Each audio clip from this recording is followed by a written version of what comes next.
Hey everyone, and welcome back to All Things Amber, where I discuss bookish and lifestyle videos.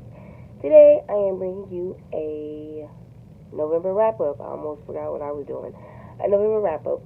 So I'll show you all the books that I read this month. It wasn't a lot, but I'm going to try to get through this quick before the sun goes down.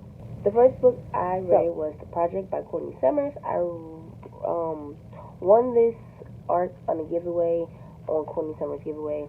And it's Via and Lo. It follows two sisters, Via and Lo, and Lo ends up getting in a car accident when she was younger with her parents. Her parents end up passing away, and Via is trying to be there for her sister, but she's not really there. So she ends up leaving her sister after her sister gets out of the hospital with this lady that they know, like a neighbor, and Via ends up going to this place called the Unity Project.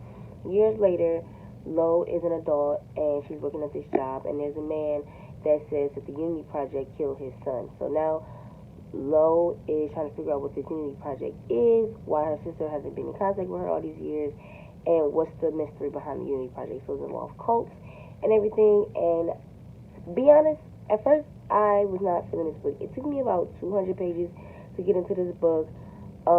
At the end, I still kind of sort of didn't really like it. I didn't really rate it on Goodreads, but if I had to rate it, it would be a 2.5, 3-star.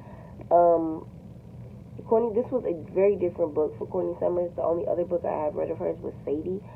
So, I don't know. I will try and go back and read this. This comes out February of next year. So, it involves cults, and it's creepy. It is creepy, though.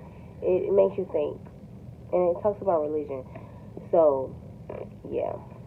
I don't know. 2.5, 3 stars. Next book I read was The Fire Next Time by James Baldwin. This is just a collection of essays of his where he's discussing the civil rights movement in 1963, his early life in Harlem, and consequences of racial injustice. So it just talks about different stuff like that. It's broken up in 2 parts. One letter is to his nephew, and then another part is just discussing about him being around civil rights movement, learning black and white, and just different types of racism. Really good. I really enjoyed it. I didn't rate it either just because it's James Baldwin. I don't want to rate James Baldwin because he's a classic. The next book I read is The Husband's Secret by Liane Moriarty. If you know, she's the author of Big Little Lies that has been turned into a TV show, which is also really good. So y'all need to go look at that because it's really good. But this story follows Cecilia, and she finds a letter from her husband that says to Cecilia, "Open this if I have died." Now, her husband ain't dead when she finds it, so now she's just like, what is this? What does this mean? Blah, blah, blah. So it follows her along with like 4 other suburban people in her world, and the husband has secrets. We have a husband who's cheating with his wife's cousin. You have a mom who is trying to figure out the killer of her daughter that happened years ago. And then I think I'm missing somebody. It's somebody else, but I cannot think. But this book, y'all, this book was so good. I honestly thought I wasn't going to like this book. It has been sitting on my shelf for years.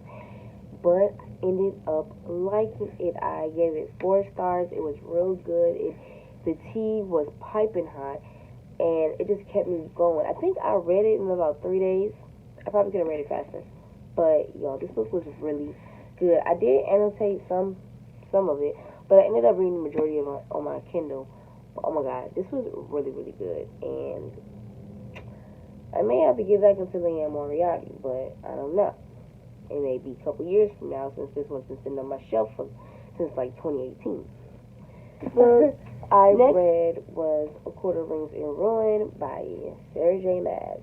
If you've seen my book haul, you would know that I said I recently read this, and I just recently reread the series like the 400th time. But this is my second time reading this book. The first time I read it, I think I read it last year.